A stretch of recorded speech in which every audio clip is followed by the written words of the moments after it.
with the first question, let's focus a little bit on storytelling. Just if Tychus survived what happened, how do you think he would act in the following chapters? Do you think Tychus would pursue a vendetta against Jim Raynor? Well, here's the thing. I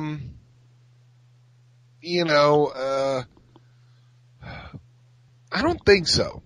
Mm-hmm. Because, I mean, he certainly might, and it depends on how he survives. Mm-hmm. Obviously, actually, you know what? I'm not even gonna go there. Okay. But what I will say is my belief, my understanding of the character, and one of the things that made him so fascinating is, there were two different things going on in what Tychus was doing in Wings of Liberty. Mm-hmm. One was, I don't think he was any sort of fan of the Zerg, and taking out the Zerg Queen obviously is better for mankind. Mm-hmm. Cause it leaves them directionless and not quite as dangerous. Which means that Tychus doesn't have to run off and save more farms or communities or worlds even. He can sit back and he can have a drink, which is really all he wants to do.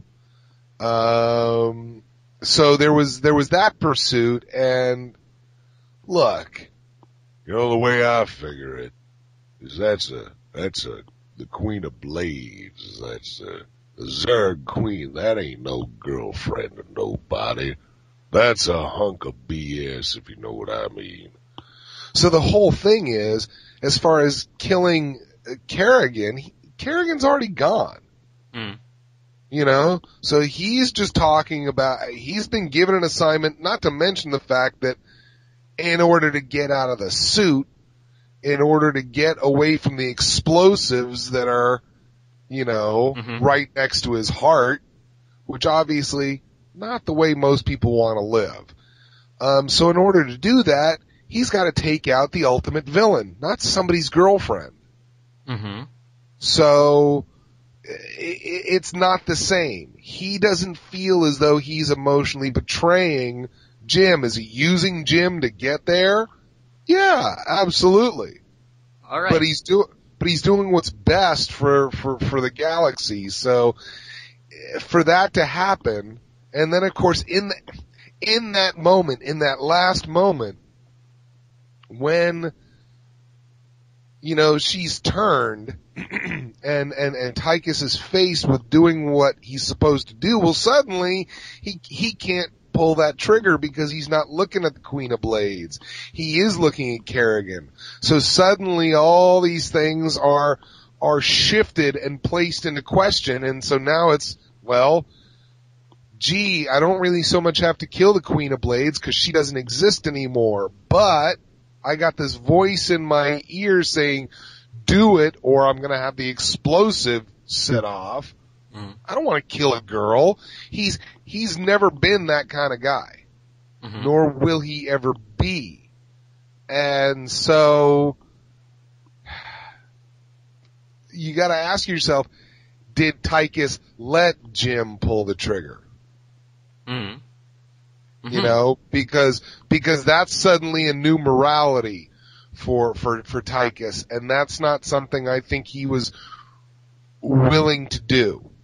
Mm-hmm. Yeah. So would that willingness to lay down his life then turn into vengeance against Raynor? Wow, I mean, maybe if he's driven crazy by whatever kept him alive, but if he's got a shred of who he is, I don't see that. Now, would Mengsk be in some trouble? Would the Confederacy be in some trouble? Yeah. Would those that betrayed him be in some trouble? Probably. But Jim, I don't see it. Mm-hmm. Yeah, my next question was going to be, especially for Tychus, how important is loyalty to you? But I think you answered that very well. Yeah, it's a very, very cool side to the story and to the character of Tychus. It's pretty much the only thing that matters to him. Yeah. You know, it's pretty much, that is really the only thing that matters, and that's why he's so dedicated to Jim, because he knows that it's coming right back to him. Mm-hmm. You know, because Jim is just as dedicated to him. Mm-hmm. So, what was your favorite scene and why from Wings of Liberty? Oh, well, you know, I mean, that's kind of tough because we do a lot of the scenes wild, which means that you record one line at a time. Mm-hmm. So you don't necessarily get the thrust of what's going on in all the scenes. Mm-hmm. But the one scene that really, you know, was my favorite to record was the last scene, because I went into that session and they showed me they showed me some of the cinematics. They showed me some of the vistas that the amazingly talented artists at Blizzard had been working on. And it's like, you know, you go to work and you find out that the people you're working with have been doing amazing things. Suddenly you feel you've got to kick it up a notch. It's like, I can't just lay back and do average work. Look at what they're doing. This is amazing. I've got to really bring it. And I really felt as though the challenge had been thrown down, as it were. And so, you know, I was inspired to do really good work, and then they tell me what's going on in the scene, and I get to read those couple of lines, and, you know, I mean, Andrea Romano is one of the best voice directors out there, and she knows how to set the scene. She knows how to get you where you need to be so it sounds like that scene was recorded with everybody in the same room. Mm-hmm. You know, if your director's not on top of it, that's where your gaps are going to be in games, is where the director just doesn't have their actors in the same mental frame of mind to really make it work. And she's, you know, easily one of the best on the planet, and that's why those cinematics work so well. But my most memorable day, my favorite day, was probably saying the line, "I made a deal with the devil, Jimmy. She dies, I go free." I mean, you know, I mean the emotion there, the understanding what he's saying. Yeah.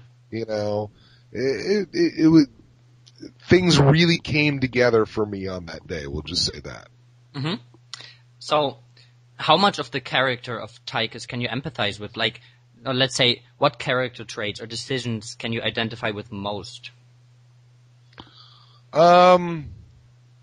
Certainly his ideas of loyalty. Mm. You know, I can certainly, I can certainly understand those. I mean, he's you know, I think one of the things we kind of share is Tychus is a golden rule kind of a guy. You know? But he makes you pay if you don't treat him the way you would want yourself to be treated, shall we say. When he's given less than, you know, when he's treated less than hospitably, he does react poorly. We'll just say that. Mm-hmm. Maybe moving away a little bit from the storyline. Okay. Do you play StarCraft at all, or have you played it before? I do not.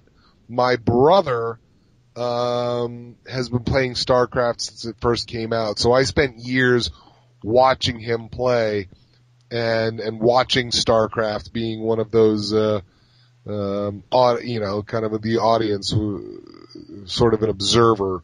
Mm-hmm. So I had some knowledge of the StarCraft universe. I really don't play games because I've got a really addictive personality, and if I started playing, I probably wouldn't stop. And that's not a good thing, because, you know, I've got to go to auditions and book these things and work on more games, you know? Mm-hmm. Yeah, I think, James Harper said that, James Harper being Mengsk, and Robert Clotworthy, right. Jim Raynor said the exact same thing, yeah. Well, Robert doesn't have any time to play games. He's working all the time, so that's a different story.